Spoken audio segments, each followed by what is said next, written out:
right, welcome back, fellow jazz bums. Today we got some exciting news. We have the 2024 Tone Poet announcement. We want to jump on and give our first takes of this, so we pulled up all the titles and we're just going to walk through them. Before we do, remember to like and subscribe. It really helps a lot. Let us know what you think about this list. Drop some comments down in the comment area, and then also remember we live stream every Friday, 5 p.m. Pacific, 8 p.m. Eastern. We also have a Discord. We'll drop a link to that, so come hang out there as well. With that, I'm kicking over to Felipe to get us started. Hey, Mike, Chris, welcome back, everybody. So that time of the year, everybody's waiting, right? The new list of tone poets, the speculations, some teasers here and there by Joe and Kevin sometimes on their social media posts.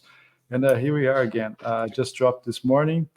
So Tone Poets, as most of you know, for the no-initiated, is the series that started by Blue Note around late 2019 by Joe Harley, Kevin Gray, associated with Blue Note, kind of continuing, in a sense, the work they've been doing for Music Matters since the early 2000s. Very deluxe luxury gatefolds with super amazing picture sessions from all the session recordings, the artists, great reproduction of the covers, really high-end, the best cuts, great remastering by Kevin Gray. And the whole proposal is not to repeat what Music Matters did or what the classic series is doing, but diving deep into the catalogs of Blue Note and associated labels like United Artists, Pacific Jazz, and now a new label has been introduced, which I'm really thrilled to see, and I think a lot of people. And let's kick in, right? Yes. Okay. Yeah. Let me share my screen here. Yeah. All right. So we usually start these by just showing the announcement page. So they're featuring Elvin Jones Polycurrents and Lou Donaldson Midnight Creeper. We'll get into those. Those are the two first ones, I think, coming in January. So this is the announcement page. We'll link this in the description if you want to check it out yourself. They give you some background information, and then they break out calendar year for Tone Poets. So it starts in January, and there's 24 titles. So it's 2 titles per month. And that brings us all the way down to December. So it gives us the full year. And we also do have some additional news. Felipe, I don't know, did you want to start off with that? Did you want to tease anything? Yeah, let's break it, Mike, quickly. So I think first thing, we have a lot of titles from Jackie McLean this year. We're going to have a lot of Bobby Hutcherson as well, plus some more late 60s, more like, I wouldn't say obscure, but less loved titles that are not so often mentioned. Plus, this is not all. There is going to be a special announcement in January, an extra set, which we have no clue what it is, but it's going to happen by late January. Could be some box or a live session, whatever. We never know. But I think if they're holding for the last round, it's probably going to be great. Yeah, I'm pretty excited to hear that. I'm excited too. I mean, the last thing we got like that, there was 2, right? There was the Ornette Coleman box set was one. Yep. And of course, Blue Train was the other one. Who knows what it is? I mean, any speculation? Like what other, let's say it's just a title that was on MMJ that they're doing a special treatment for. What would it be? I would love to see a Utah Hip collection, just in a single box. Boom, that's it.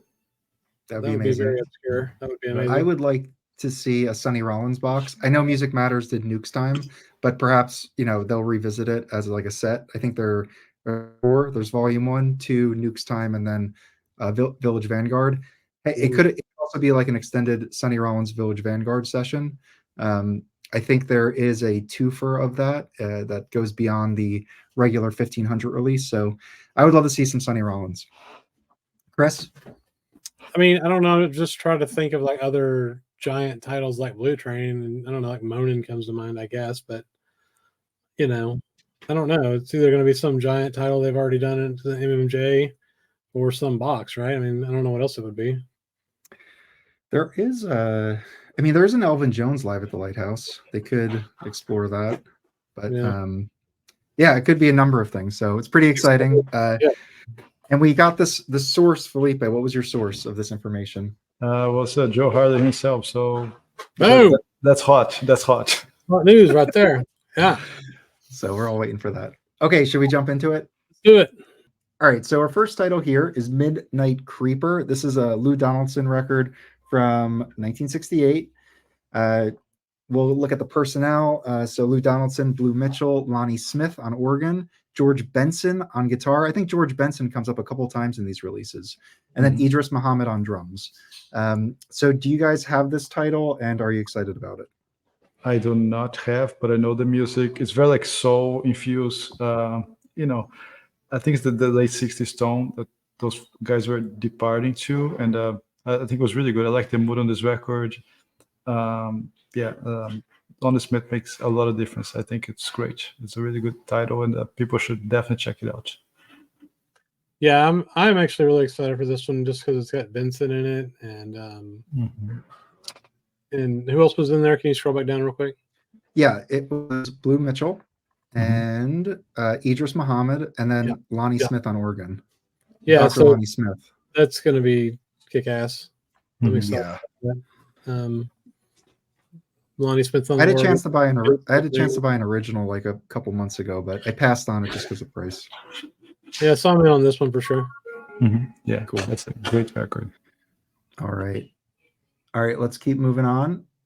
So the second title for January is going to be an Elvin Jones title, Polycurrents. This is released in 1970, recorded the year before. We have Fred Tompkins flute just on a track, George Coleman tenor on 4 tracks, Joe Farrell tenor sax. So Joe Farrell plays with Elvin Jones on a bunch of different records, and English horn flute and bass flute, which is kind of cool.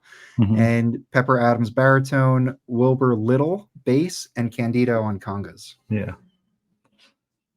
I found this record to be very, although it has like 2 saxophones, to me, I think the whole rhythm section, the drums, the congas, I think they set the tone. It's not such a fast-paced record as some other Elvin Jones. Also, by this time, he was doing some stuff a little more spiritual in a sense, right? More open. So I think that this record falls exactly into that category. Yeah, not his best cover, but it's really good. I like the record. Chris? Yeah, I mean, the cover to me looks exciting just because it's kind of funky in late 60s. I mean, the players here are amazing. Anything with Pepper Adams is going to be great. Joe Farrell is amazing, sax player that's found in a lot of CTIs and stuff, and he's playing some other interesting things, including bass flute, which sounds kind of cool. And then you throw in Candido Camaro on congas to get that Latin feel going. This one looks good. Yeah. What do you think? And I think, well, both of these I think are available at the time of recording. There's a sale on BlueNote.com. I think you can get them for a pretty good deal. So that might be something to check out. But yeah, I'll definitely check this out. I think I mean, the lineup looks really interesting. I like Joe Farrell. I mean, I like all these guys. And the songs, it looks like they're kind of spread out between the players. So there's 5 songs and 5 different composers. So this one, might be pretty cool. So I got to check this one out for sure. Yep. All right, let's keep moving. So Down With It. This is Blue Mitchell. I have this title. It's 1965, released 1966. You have Blue Mitchell. Here we go. Blue Mitchell trumpet, Junior Cook tenor sax, Chick Corea piano, Gene Taylor bass, and Al Foster drums. I think Al Foster and Chick Corea, they make a difference there in terms of like Blue Mitchell sound, because they're not in every Blue Mitchell record. But Blue Mitchell has many titles with Junior Cook. So it's a very seasoned partnership. So yeah, this record, I have it too. It's really good, Mike. Really, really good. Yeah. This is one of the few Plastilite Blue Notes I own. I'll get this eventually for sure. It's not as exciting to me as the first 2. I haven't heard it though, so Junior Cook's awesome. It's cool. Yeah, I feel, from what I remember, it's very much in the vein of Lee Morgan later Sidewinder style, Search for the New Land style. So it has that kind of vibe to it. Yeah, it's not so fast or so Latin infused as some of his early recordings. It's a little different. Yeah. Yeah. All right, let's keep going. So we have so we have a more modern reissue. So Joe Lovano. This is recorded 97, released 98. It is 65 minutes, so I'm assuming this one will be a 2 LP, and probably has not been released on vinyl before, but don't quote me on that. And we have a trio here. So we have Joe Lovano. He's playing tenor, soprano, alto, straight alto, and alto clarinet. David Holland bass, and Elvin Jones drums. And I just, what caught my attention here is just the professional ratings have given it very high marks, which is cool. And yeah, there's 10 tracks on it. It looks like Joe Lovano composed all of them except for maybe one here. Yeah. So what do you think about this? I really enjoyed the Joe Lovano classic series that came out. Yeah. And this one with Elvin Jones and Dave Holland later in their careers. I mean, this looks pretty sweet. Yeah, it does. Yeah. It's a great trio. So Lovano and Dave Holland are also in Skolo Hoffa, which is a tone poet that came earlier, which is fantastic one. Yeah. Yeah, this one. So definitely. These 2 LP ones, though, they get pricey. I think the Skolo Hofo was around like $50. Yeah. Something like that. It's a double, yeah. But this one, I definitely need to check this one out. I think this trio sounds pretty cool. And Joe Lovano playing all of these instruments is pretty cool. Yeah. So that's, if we talk about being expensive, it's probably $50 or whatever. This one to me looks like one of those ones where you'll be able to like not get it right at the beginning and kind of wait around for a while, and then it'll go on sale. Little drop, yeah. Unless they kind of figure out how many they need to press. You know what I mean? Like it seems like a lot of these things they've been overpressing. Yeah. Maybe. So you can get them cheaper later, but that'll be interesting. But I would definitely target this one for not pre-ordering. Yeah. That's what I did with Skolo Hofo. I think I got it for like $32. I just waited and somebody listed it and I was able to grab it for a reasonable price. Exactly. Oh yeah. Cool. All right. Good to see. I guess newer stuff. Not everything's from the that's what I think. Yeah, I think we're going really quick through this. We just wanted to give our first reactions. But one thing to note is this list is pretty varied. There's a lot of different styles, stuff from the mid 50s up until the late 90s. So I think there's a good kind of selection, and there's a lot of additional labels. So that's kind of cool to explore. And we'll get into that one once I think the first transition comes up. So, but the next one here is one that we knew was coming out, but we didn't know if it was 2024 or further out, was Action, Action, Action by Jackie McLean. It has Jackie, Charles Tolliver trumpet, Bobby Hutcherson vibes, Cecil McBee bass, and Billy Higgins drums.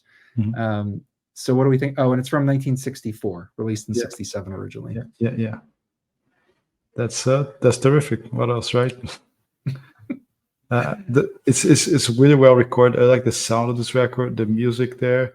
I think Cecil McBee and Charles Tolliver, they're also on the Andrew Hill, right? That came out earlier this year, yeah. And I think they had something special, because if you compare to the other Jack McLean that's going to come out later, it's a slightly different lineup. Only the record sounds different. I mean, it's different ideas, but this record has an amazing sound, and the music, I think, is so deep, so passionate here. I truly like this record. What to say? Nice. That's a second press, and that's Liberty second press. Awesome. Yeah, very cool. So is it like more exploratory? Would you say it's like? No, I think the other title that we're going to see is more exploratory for sure. Okay, interesting. Yeah, and I do want to, if you take a look at this lineup, it kind of reminds me. I'm not sure if it's exactly the same, but It's Time definitely has Tolliver and Cecil McBee again, and then piano drums are a little different, but and I do love Jackie. Like, he does these black and white covers. Like, look at Destination Out. I guess there's some red in here, but and it's Time and Right Now. Yeah, exactly. And Let Freedom Ring too, right? So Yeah. they're all black and white with like a red accent. So that's kind of neat. I mean, All right. well, for this one, for me, I mean, I'll probably just buy this one the day it comes out, because if it's anything like It's Time, that record was fucking killer, and this lineup looks insane. So Yeah, for sure. Yeah. I think it depends on your taste. Could be even better, yeah, Yeah. better than It's Time. Yeah. Yeah. Okay, cool. I'm down then. Uh, That record blew me away. So yeah. Actually, I think it goes neck and neck with what's the name of it? Straight Ahead, Looking Ahead. The one that he's I think that one is his departure. I think that one is like his masterpiece. Oh, Yeah. All right. We have this one looked pretty cool. So this is a Booker Irvin textbook tenor. So as we know, Booker Irvin hails from Texas. So a little play on that. This is a session from '68. It was first released in 2005, so it's a shelved session. We have Booker Irvin, Kenny Barron on piano, Woody Shaw trumpet, Jan Arnett bass, and Billy Higgins drums. The professional reviews are very good. None of that really matters, but it's just another data point. Yeah. So what do you guys think about some Booker Irvin? Oh, I'm excited about this. I mean, textbook's cool. He's from Texas. Love Booker Irvin. I mean, in the AP Prestige Top 50, his what was it? Freedom Book was my favorite out of all 50 of those. So this one's another one that I'll probably just pre-order. Get from Amazon the day it releases, regardless of the cost. Oh yeah. This one's Woody Shaw, Kenny Barron, Billy Higgins. It's just checking all the boxes for me to want to buy it as soon as I can get it. And as a kick-ass cover too, right? I love this picture. Yeah. If that's the cover they use, I mean, they may make a new one. Who knows? I think that's the one, right? I don't know. That would be interesting. So, what do you think about this one, Mike? Well, I think it's cool that it came out in 2005. I don't know if it was on vinyl. It probably was like CD. Yeah. So this is something that could be, something to fill in a complete collection. Like even people who have everything may not have this, right? So this is definitely a cool release, and I like that Tone Poet does like do these deep dives and finds things that most people probably don't have. And I love Booker Irvin. I mean, so I'll definitely be checking this one out, and this one I probably will pre-order. Right. It's got Woody Shaw in it too. I love Woody Shaw. Cool. Can't go wrong with that. Yeah. It's going to be the first LP release too. I just looked it up on Discogs. Okay. There's only just a CD 2005 is there. It's there on the screen. Oh right. Okay. Yeah. It's supposed to be the first vinyl release, so everybody's going to buy this thing. Oh yeah. Right. So yeah. I mean, if it sucks or something, I guess we'll see. We can stream it. See if it's terrible. I don't see how it could be though. With this lineup. Yeah. And let's see, all compositions by Booker. So most of these are original compositions. You have In a Capricornian Way, which is a Woody Shaw tune. So it looks pretty neat. Yeah. It's just cool because like Kenny Barron and Woody Shaw are like the guys that we're all kind of getting into, from their stuff they did in the 70s. Yeah. They're because it's basically telling us how awesome they are. That's what's cool about this action. Like Charles Tolliver, getting into the Strata East stuff that he's done and seeing him on Blue Note. It's just it's cool to hear him. So yeah. All right, moving on. Horace Silver's Serenade. This is early 30s, so 1963. We have Horace Silver, Blue Mitchell, Junior Cook, Gene Taylor, and Roy Brooks. What do you think, Felipe? So Blue Mitchell and Junior Cook again, right?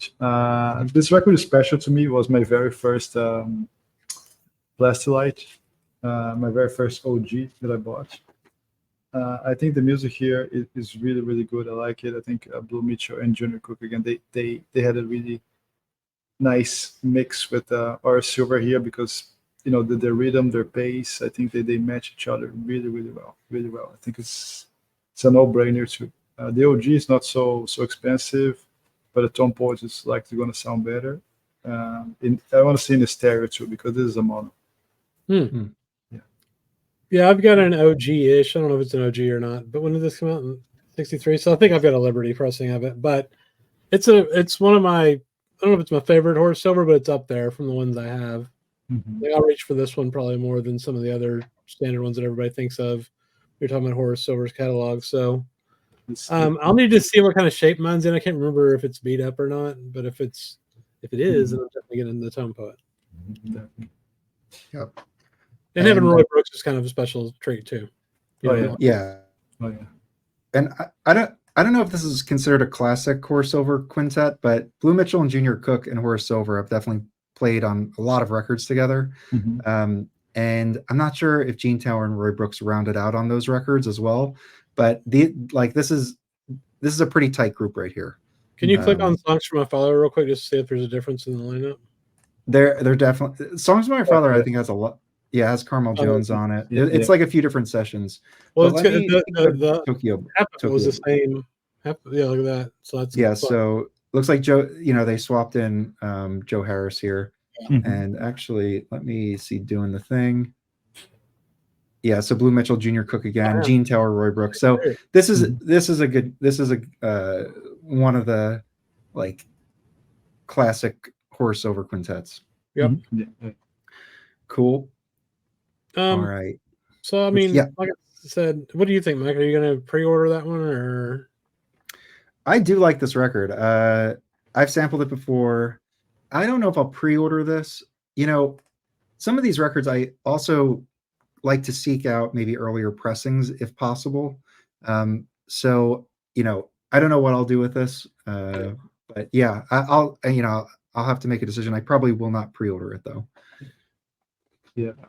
I don't know how much it goes now, but a clean OG of that used to cost around $50. It's not a terrible thing. Yeah. Horace Silver stuff. I know like 6 pieces of silver is probably a pretty expensive one for an original or early pressing. But I think people kind of don't collect them as much as some of the other Blue Note artists. And that could be wrong. That's just my sense of it. All right, let's keep going. We have Tony Williams Lifetime, another title that was announced that was going to be part of the Tone Poet series, and it will be part of the 2024 batch. So we have Anthony Williams, this recorded in 64, released the following year. We have Tony Williams on drums, timpani, woodblocks, maracas, triangle, Sam Rivers on tenor, Bobby Hutcherson vibes and marimba, Herbie Hancock piano, and then we have a variety of bass players here. So Ron Carter on a track, Richard Davis on 2 tracks, and Gary Peacock on some other tracks too. It looks like there might be, so Richard Davis and Gary Peacock look like they're on a couple tracks together. So multiple bass players. Yeah. And again, Gary Peacock, we're just talking about him the other day, being the bass player for Bill Evans Trio on Trio 64. Has a really good tone and punch to the bass. I really like his playing. Interesting. So tell us about this record, Felipe. You have a copy there. I like it. This was his solo debut, his first Blue Note record. It's a little more accessible than Spring. And of course, that's where the name of his band came from afterwards. I think it's good. It's really good, Chris. I think it's a little bit irregular in my view. Not as a bad thing, just like it's not like a flow like Spring is very tight. So there's like a mix of different directions here. I think because of being like a first record, exploring, having different players with him. But definitely, he's always playing with Sam Rivers. Oh, right. This came out before Spring. Interesting. Yeah, that's his first record, yes. Okay. Yeah. And Sam Rivers on this is pretty cool too. He was doing some pretty cool stuff at Blue Note during this time period as well, with Fuchsia Swing Song and Contours. Tony and Sam were BFFs, right? Were they? I didn't know. Oh, Tony Williams loves Sam Rivers. He wanted Sam Rivers to join Miles' band. Oh, that's right. Yeah. I remember that. Yeah, that's right. No, this is a cool one. I'm excited about it. I probably won't snap this one up immediately. Yeah, I may not pre-order it, but this one I might pre-order. I've been wanting to buy this, and I actually was about to buy it, and then we found out that it was going to be a Tome Poet, so I didn't. This But is why I this don't has been buy on. use Blue Notes. I know, I basically. know. There's a title on this list that Felipe and I both have, which I guess we didn't really think about it, but it's a United Artists record. I didn't think it Yeah. was going to be reissued. It's awesome that it is. We'll get to that. Yeah, the sub labels, I don't think about that as much, obviously, but Yeah. for Blue Notes, I'm just like, yeah, I might have spent $100 on this record. It's going to come out next year, and I'm going to be pissed. Agreed.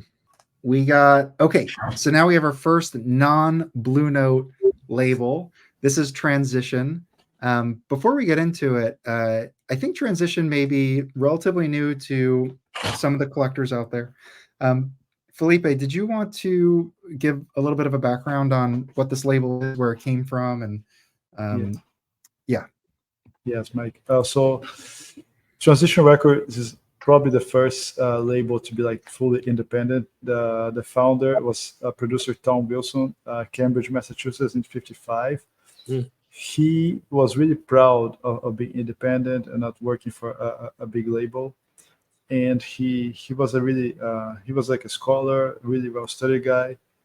Some other facts: he was the guy that signed up Zappa to a big label. He collaborated with Simon Garfunkel, so he did a lot of stuff. Velvet Underground. He did many things besides jazz. Jazz was his entry into record producing. So Transition did not survive for too long. There was only a few releases. Many of them are not even known or lost. Not even the families know about them. And the catalog got kind of split. So Blue Note doesn't have the rights to all the records. So they have a few. One tape that was directly bought by Blue Note and released was the Louis Smith record. That was I think Oh, a yeah. 1500 series. Oh, I have that. Yeah, let me see if I can find it. So now we're gonna have 3 records from Transition. Doug Watkins, which is a bassist that's been so many Blue Note sessions, right?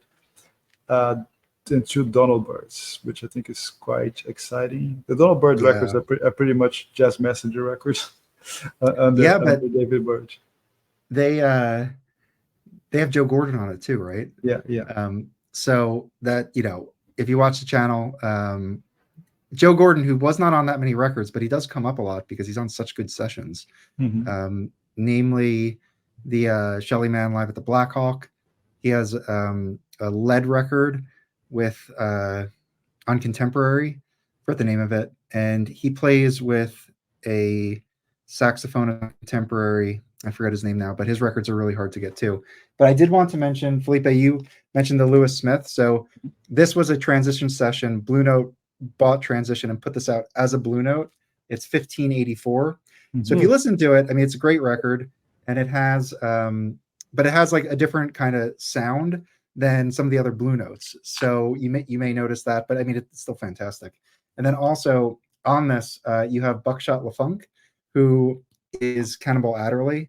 I think he was probably signed to Riverside or something during this time. So they put that name in there for him. But yeah, this is a UA pressing of this. This is a great record. And then the other thing I wanted to mention for Transition, I have one Transition title. They're generally very expensive. The Sun Ra is like a $2,000 record. And what I wanted to mention is the early ones. I've heard Mike Esposito actually talk about this, and this is the case with this record that I have.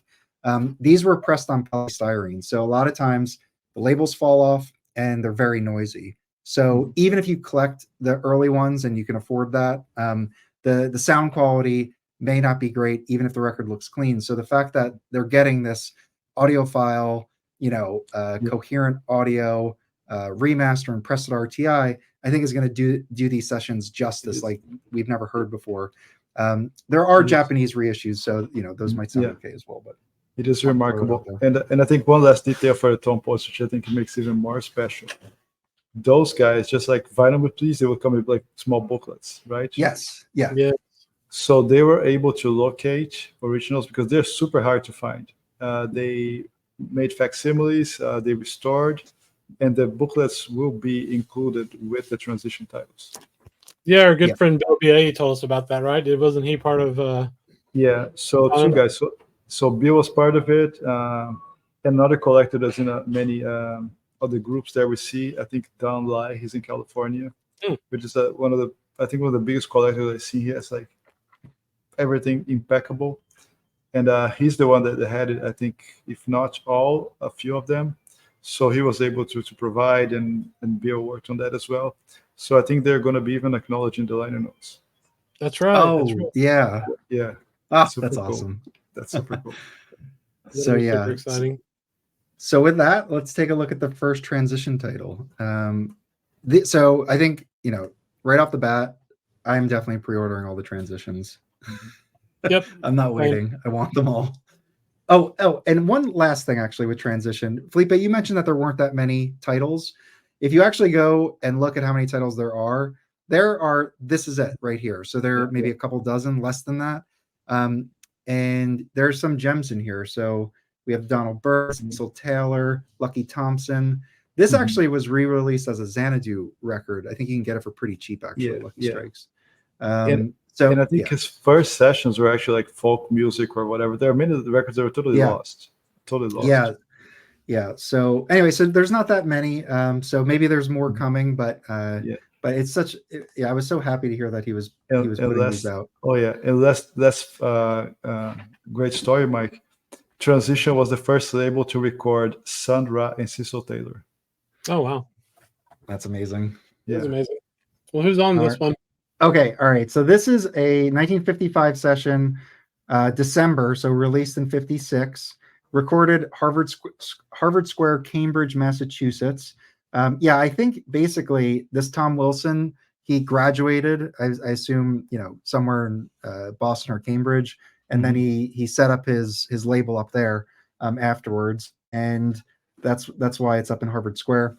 Personnel: Donald Byrd trumpet, Joe Gordon trumpet on a bunch of tracks, Hank Mobley tenor sax, Horace Silver piano, Doug Watkins bass, and Art Blakey drums. I don't know how a kid who just graduated gets a lineup like that, but that is awesome. No, yeah. Again, it's a Jazz Messengers record, right? Seems like it. I mean, yeah, I'm definitely gonna get this. I think it's really cool that they're reissuing these and they have the tapes, and they're probably gonna sound better than their OGs or any other ones ever even thought about sounding. Oh yeah. Yeah, absolutely. So yeah. And then the backs. I wonder if they're going to leave the backs blank like that. Weren't these the ones that had the blank backs? Yes, that's why it came with a booklet, because they only gave front covers and they're blank backs to save money, right? Yeah. All right. Anything else on this title? I know we dove a little deep here. Okay, so the next title here we have Bobby Hutcherson. This is Total Eclipse. This is a session from '68, released '69. Plaza Sound Studios in New York. Let's see who's on this. So we have Harold Land, Chick Corea, Reggie Johnson, and Joe Chambers. Can you read that little segment from him right there, the little quote from him right there above that? Where? Scroll up a little bit. Oh, this? Yeah. Okay. Yeah. So this is Bobby Hutcherson. I was experimenting with moving intervals in my playing, doing seconds and thirds, fourths and fifths. It was creating a different sound instead of typical jazz lines. The intervals were opened up. The idea was to try to make it sound simple, even though it was music that was hard to figure out. Harold started playing the intervals too, so that we could bounce off each other. Actually, I got a lot of my ideas from Joe Chambers, who was always trying to change the recipe. Pompeian, how do you pronounce that? Pompeian, yeah. Pompeian is full of interval playing, which actually reflected the scene that was going on in San Francisco at the time. Cool. Yeah. Pretty cool. 68, released in '69. Okay. Do y'all know this record at all? I don't. Yeah, the cover looks familiar, but I've never streamed it. Yeah. Cool lineup. And I saw that note, and that's an interesting tidbit, obviously, to kind of look for and try to figure out. It looks like that track was also noted as an ambitious piece. So now I want to listen to that. Yeah. That was Pompeii, right? Volcano, destruction, peace, death, a little bit of everything. Pompeian. Yeah. Yeah. It's also, I was just reading here, it says it's the only post-bop styled album that Hutcherson and Land recorded together. Mm-hmm. Mm. Perhaps the best of the lot. Okay, cool. Well, yeah, this one's interesting. I mean, with this comment from Bobby and Harold Land being on it. Yeah. Chick Corea. Yeah. It's Yeah. quite interesting for sure. I'm getting this one. What do you think, Mike, about this one? I think it's interesting. I'll give it a stream. It sounds actually really cool. So I'm not too familiar with it, but Harold Land on tenor is cool. Chick Corea, I feel like Chick Corea on all the Blue Note stuff's pretty cool. He was also on Down with It, I think. Right? We just saw that. Mm-hmm. Yes. So there's definitely like it seems like there's some players like George Benson, I feel like was on a couple titles of this batch. So I think Joe's trying to kind of explore those guys, which is cool. Yeah, and although we had transition, some 1500s, this set seems to be leaning more towards 68, 67, 69, heavily Right. there. Which is great. I mean, I love all the old school hard bop stuff, but I got a lot of that stuff. So stuff like this is neat to see in the mix. Yeah, as I said, changing the recipe, which I think is a great definition there. Moving on, this didn't have an entry on Wikipedia, so just pulled it up on Discogs. This is Watkins at Large. This is also a transition. Transition title here. You can see the back of the jacket. Yeah. And then here you can see the booklet. Cool. That it comes with. This is Transition 20 from 1956. You can also see, I could make it a little bigger, but you can see what these go for. So it's hard to find one. Yeah, there's one for sale for over $700. And we have Doug Watkins bass, Art Taylor drums, Kenny Burrell guitar, Duke Jordan piano, Hank Mobley, and Donald Byrd. And the engineer is Bob Guy. Yeah, I mean, look at the have want here. So 44 people on Discogs have it, and almost 400 10 times that want it. It's a pretty good recipe for a reissue, isn't it? Yep. Yeah. Look, this is the way to figure out what you should release. And it's probably gonna sound 10 times better, right? Oh, for sure. Yeah, probably. From what we've heard, I mean, I've never heard a transition record, but from what Mike, you said, and what Bill BA was telling us when we were talking about them, Yeah. Anybody has these titles, leave a comment. Let us know how you think they sound. Yeah. It'd be interesting to hear. So this is a live concert fidelity, whatever the hell that means. Where do you see that? At the bottom there on the cover, it says in live concert fidelity. Oh, so this is that good or bad? I mean, yeah. Does it say where it was recorded? No, it doesn't. Oh, a live concert production. I don't know. Interesting. This was also, hold on. I think Classic Records put this out. Let me see. Let me see if I can find this. So yeah, here's the Classic Records. Okay. That one goes for, there's, $152 for the cheapest. Let's see. Okay. Yeah. Oh, this also comes with the 8-page booklet. Yeah. Doesn't say where it was recorded though. I don't think. Yeah. If anybody knows, drop a comment, please. Oh yeah, and it looks like these are monos. I think they all might be mono. Oh yeah, no, they're all mono. Right. Yeah. 56, 55. Yeah, that makes sense. Moving which one on. are you excited for the most, Mike? Because I know you've dug into the transition titles before.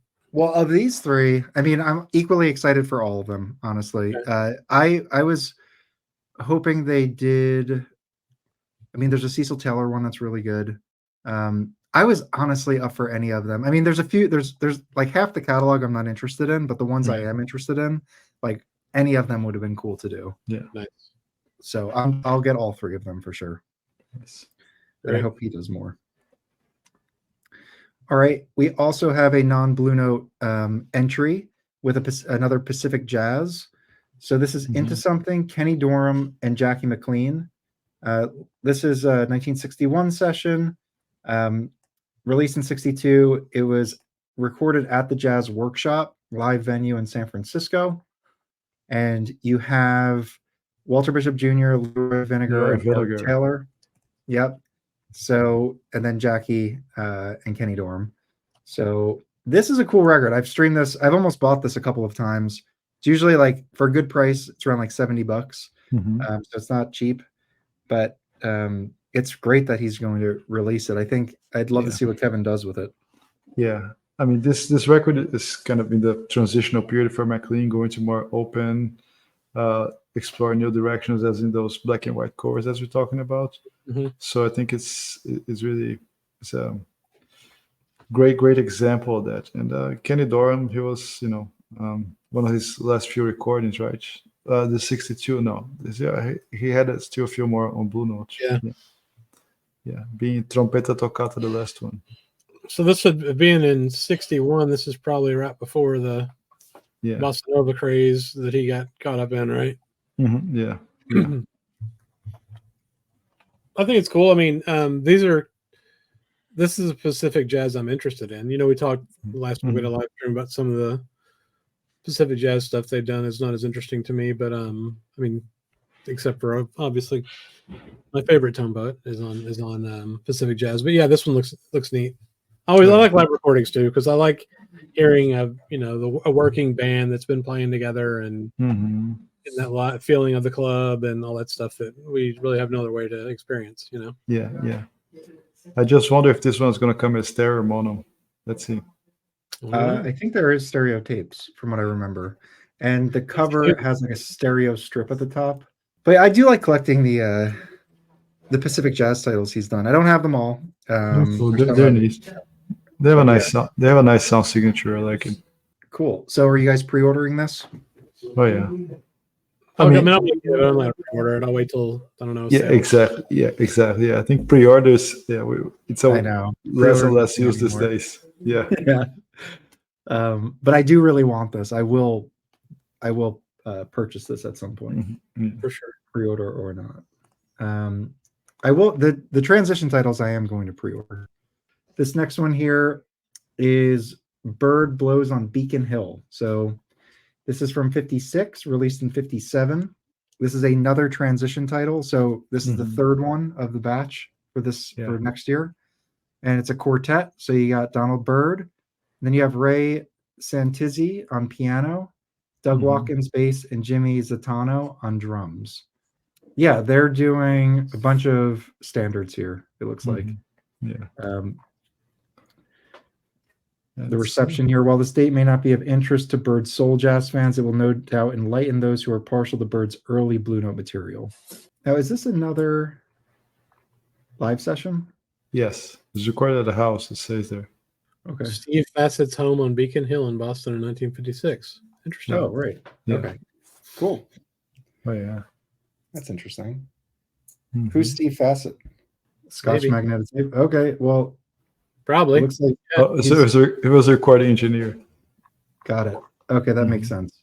Yeah. Interesting. Okay. Very cool. So he had his house set up for recording. All right, next one is a Wayne Shorter, Odyssey of Iska. So this is 1970, released in 71.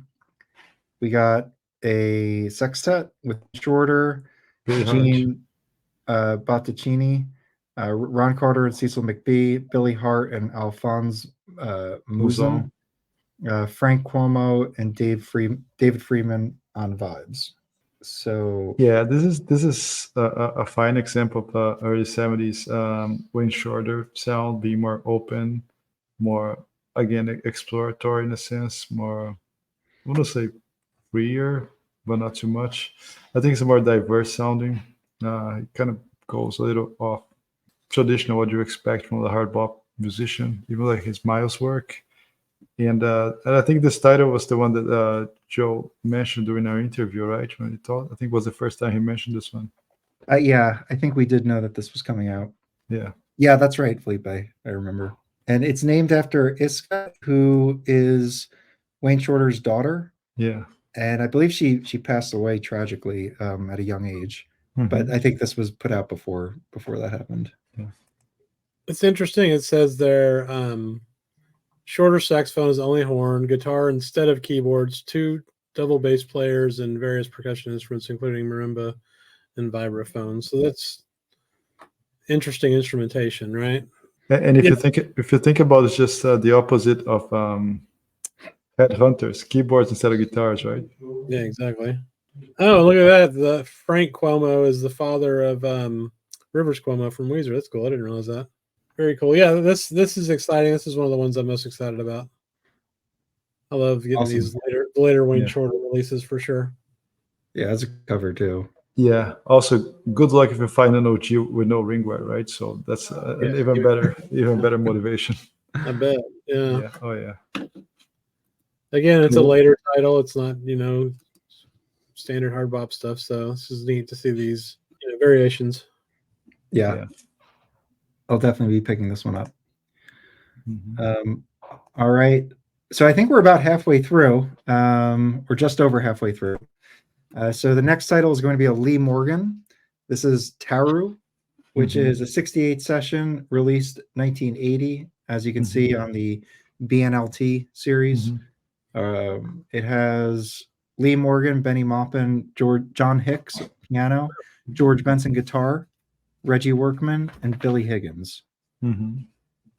And this is the alternate cover. I would assume they'll probably use this cover, if not make a new cover. Yeah. Probably a new one. Tone Poets generally have not used the LT series cover.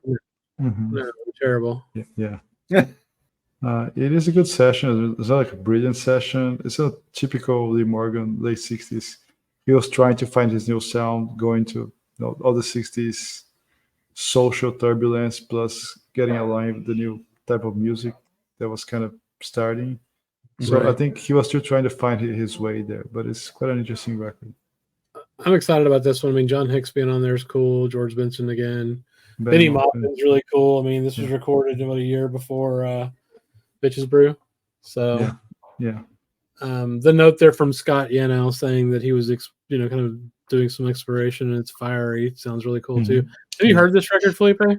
Yes, I have, Chris. I used to have a copy, but the cover was so beat up, and I sold. I was looking for a decent one, so now I'm gonna go for the Tone Poet for sure.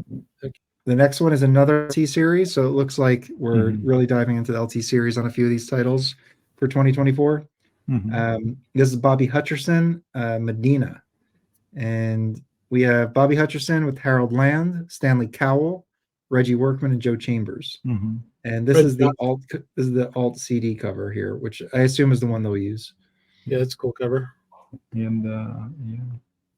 And if you notice, it's not too far, like date wise, from the previous record that we saw, but it's a completely different lineup, completely different music and everything. You mean the previous Bobby Hutcherson title? Yeah, that we saw, and you can see the inspiration there on the themes, right? Avis, Dave's Chant, Oriental, Medina, Ungano. It's very like Eastern inspired record. You can see the mountains there, Middle Eastern kind of stuff. Yeah. This looks like this one looks good to me. Yeah. This does have bonus tracks. I assume the bonus tracks won't be like a double LP. No, or maybe it will be. No, this is a CD. You can find those probably on the CD or in a mosaic box or something. Okay. Yeah, they're going to stick to the original for sure.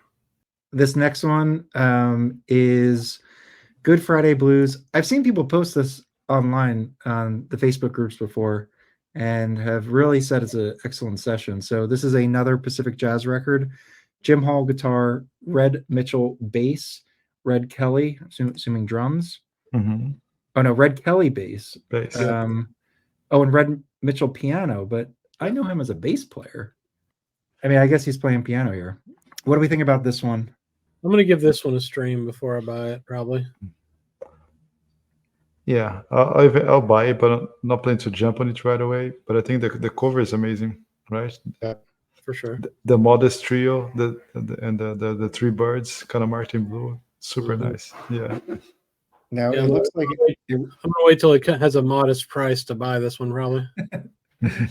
It looks like it was issued as a mono, but there is a Japanese stereo, so maybe it'll come out as a stereo tape. Yeah, that'll be interesting to see. Yeah, that'd be all right. Yeah, I'll have to check this one out. So this next one's a heavy hitter. Got Jackie Yeah. McLean, Let Freedom Ring, 1962, released in 63, recorded at Englewood Cliffs. Producer Alfred Lyon. We got Jackie McLean, Walter Davis Jr., Herbie Lewis on bass, and Billy Higgins. You can see the ratings. Everybody gave it top marks. There are 4 tracks. Melanie for Melanie is like 13 and a half minutes. I Keep Loving You by Bud Powell. 6 minutes. Renee, 10 minutes, and Omega, 8 and a half minutes. So got some long tracks on it. Yeah, just I think this record, the name says, is all about social movement as well, but also about music. Let freedom ring. Let's be open. Let's be freer. I think this is the first record where you get like really high distorted register. So McLean, kind of that screaming kind of thing. You hear some moments there. Oh yeah, he goes very high up there in this record. I think it was his very first attempt into that, with a good result. It sounds really good. About this record too, the song for Melanie is also appears on Matador as Melanie Part 1, 2, and 3. They kind of break it up. Yes, it's a different approach there. So you have this one already, Felipe? Oh yeah, I have this the Blue Label. Yeah. Oh, cool. Yeah.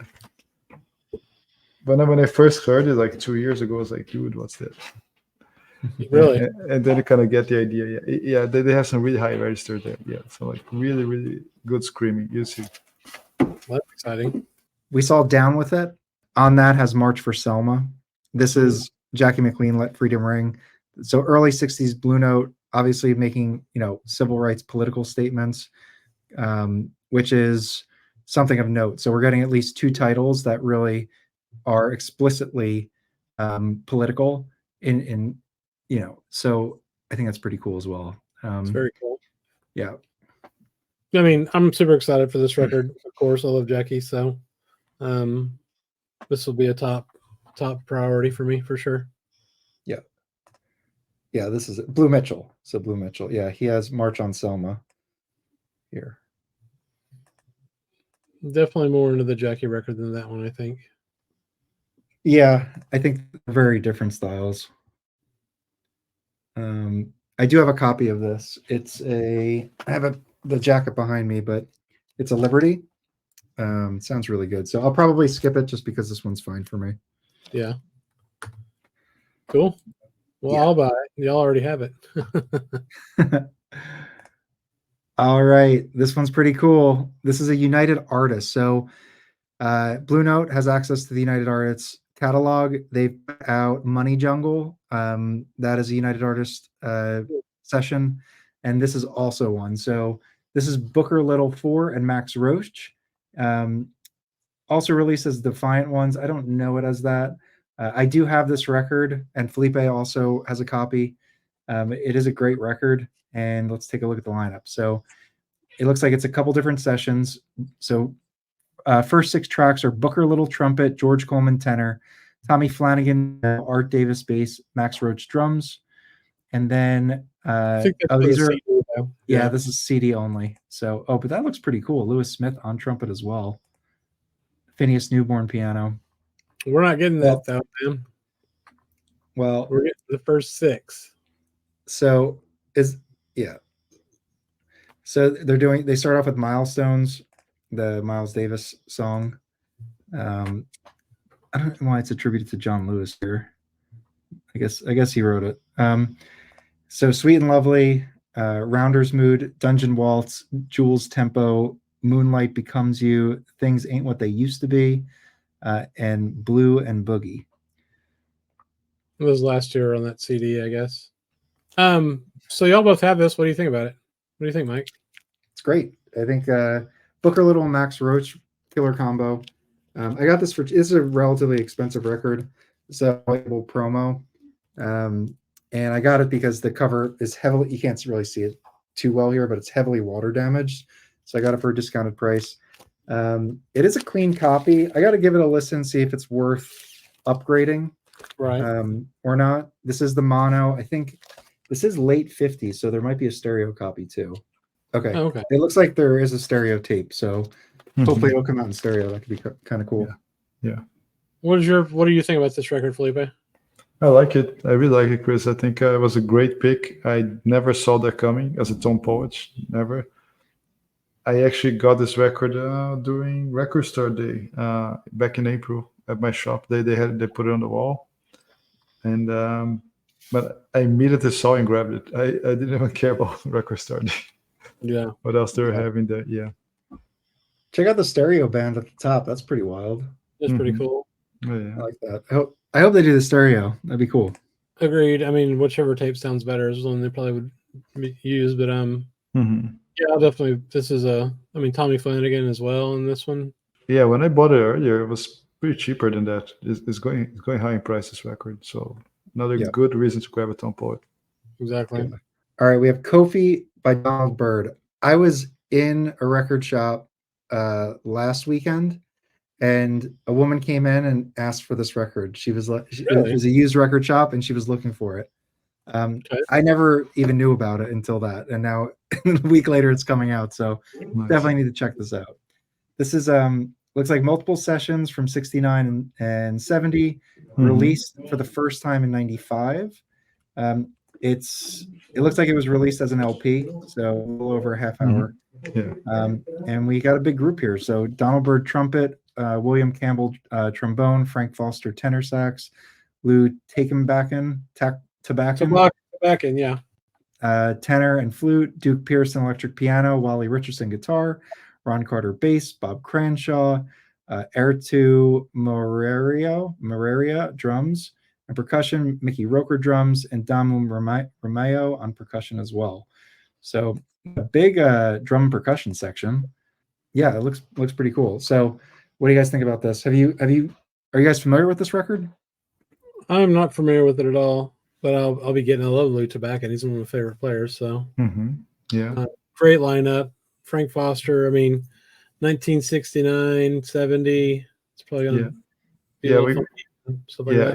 We kind of know where Donald Byrd was going. It's a lot of percussion there, and if you look at the title of the record and some song titles, there's African names which totally at pace with people are doing back then, even changing their names, right? So I'm really curious to see how it's going to be. Really, really curious. I'm pretty sure the woman who mentioned this in the record shop said she wanted it for this track, Fufu. So might be one to check out. Yeah. It's. I just realized it's in between Electric Bird and Ethiopian Nights, and Ethiopian Nights is probably my favorite Donald Byrd record, and I love this one too that came out on the Third Man. So yeah, I'm in for this for sure. Ethiopian Nights is really, really genius. Yes, I like it too, Chris. It's good.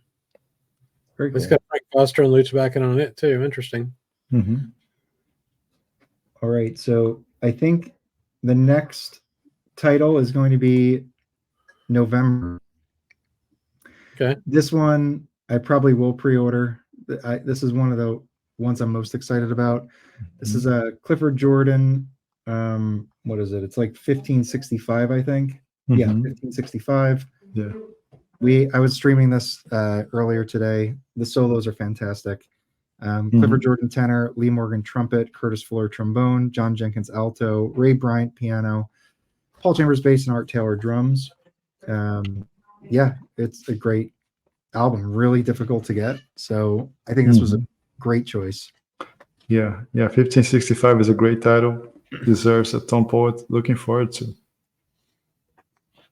Yeah, for me, this is one of the top, probably 5 of the whole year. I just love Cliff Jordan, so yeah, this a kick-ass old 1500 series is always nice.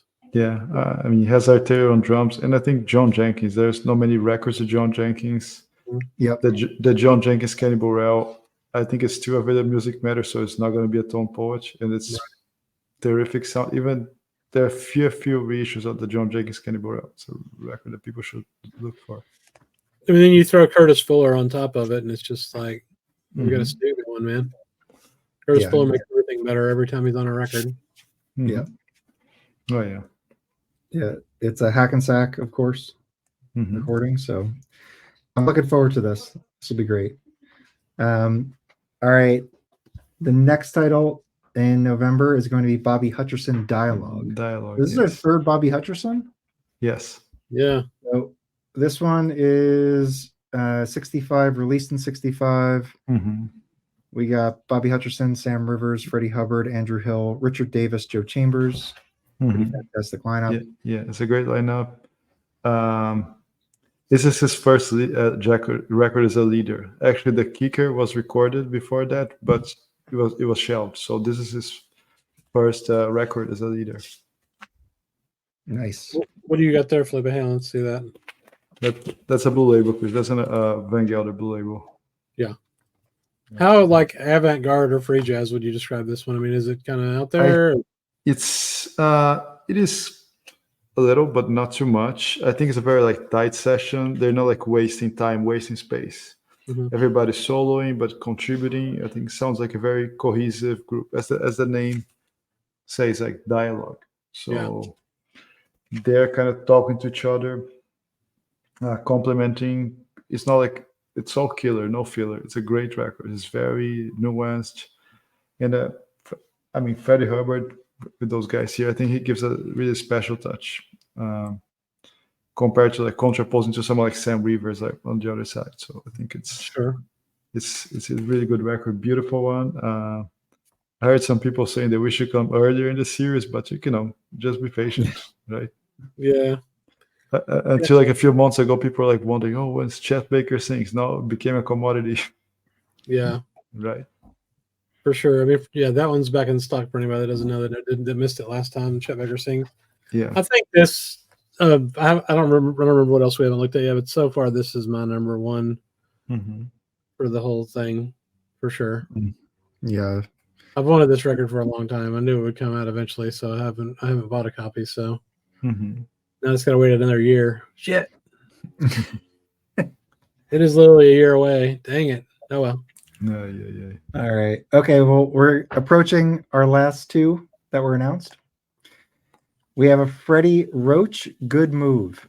So this is 63, released in 63.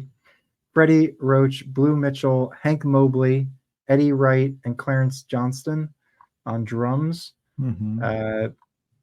Great cover. What do you guys think about this? I mean, I'll get it, of course, because part of the collection. I am truly not familiar with this record. I gotta check. I mean, based on the players and cover art, I can kind of guess what comes there. Yeah. But I am really not familiar, well versed on that one. But I'm really, really curious. I'm getting it. Oh yeah. Yeah, I'm kind of the same. I don't know this record at all. It's got organ on it, and I'm down with that. So check it out. Cool. Oh yeah. And I'll be buying it because I'm buying all of them at some point. But I don't know if this is going to be one of the ones that I buy as soon as it comes out, or if it's going to be me trying to get it in a buy two get one, buy two get one free deal in December next year or whatever. Yeah. Cool. I like to hear Hank Mobley, how he sounds on it. Yeah. But yeah. All right. And our final title for 2024 is a Hank Mobley, A Slice Off the Top. Speaking of the devil, yeah. 1966, released in 79 on the LT series. This is the alt cover here. It's pretty cool. And who do we got on this? Where's the lineup? So personnel, Hank Mobley, James Spalding alto, Lee Morgan trumpet, Kian Zawadi, euphonium, Howard Johnson tuba. Oh, this looks awesome. McCoy Tyner piano, Bob Cranshaw bass, Billy Higgins drums. This looks really cool. Oh yeah, it is good. I can verify. No, nice to see it. Yeah. It's actually a kind of nice LT cover with like a building here, Art Deco kind of entrance. Doesn't look bad. Cool. And this comes in a blue label, white B. And again, I think it's like an underrated Hank Mobley, maybe because it's an LT series or it's not but I like it. I think it's gonna be a really surprising record for a lot of people. And this one sounds amazing. Yeah. Very cool. Good. Yeah, I'm looking forward to that one for sure. Oh yeah. Let's see. I mean, it's got McCoy Tyner on it. All these interesting other instruments, the tuba and euphonium. Yeah. Yeah. Yeah.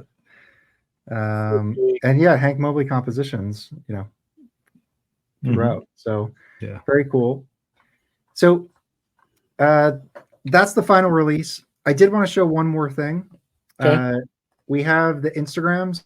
Follow us at Jazz Bums on Instagram. We did a quick snapshot of every title and just, put it out there and asked what people were excited about. I have to say, everybody was very happy. And it seems like there's titles for everybody. Things that I wasn't so excited for, people were. There were, it just seemed like there was a little bit in here for all different types of collectors. I won't go through all the comments here, but overwhelmingly positive. I think literally there was one negative comment. So yeah, it seems like, again, just like last year, they did. Joe did a great job in the curation. And yeah, any thoughts on that, guys? Yeah. What are y'all's top 4 that you're looking forward to looking at this picture? I have mine picked. You go first then, Mike. What are your top 4? Well, it's not top 4. So it's the 3 transitions. Yeah. The Pacific Jazz, Into Something, and the Clifford Jordan. I think those are my top 5. Okay. And like runner up is probably Booker Little, and the Booker Irvin, and Bobby Hutcherson, and Anthony Williams. So just all of them, basically? Yeah. And Joe Lovano. Okay. And action. All right, that's enough. All right, Philippe, what about you? I'm going to follow the rules. I'm going to say 4, okay? I want the Booker Irvin, the Donald Byrd, the one that's right in the center of the screen. Okay. Kofi. I'm really curious about this title. And the 4th one would be the Joe Lovano. Okay. All right. I guess for me, I already said Dialogue was my number 1, which it still is. Let's see. Man, it's tough. So yeah, Dialogue. I think Kofi's going to be in that top 4 for me, probably interest-wise, and then I'd probably throw the Joe Lovano in there too.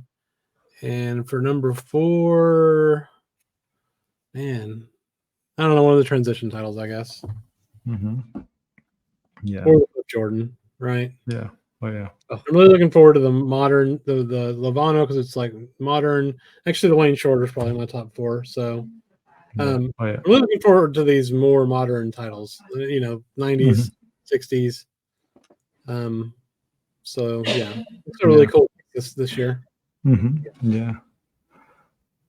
I think it was a great set. I think great choices. They're only getting better every year. I think if you think about the catalog, gets narrower, so you got to be creative and explore more other labels, not only the Blue Notes, other eras. I really like that this more like pushing towards late 60s and more recent.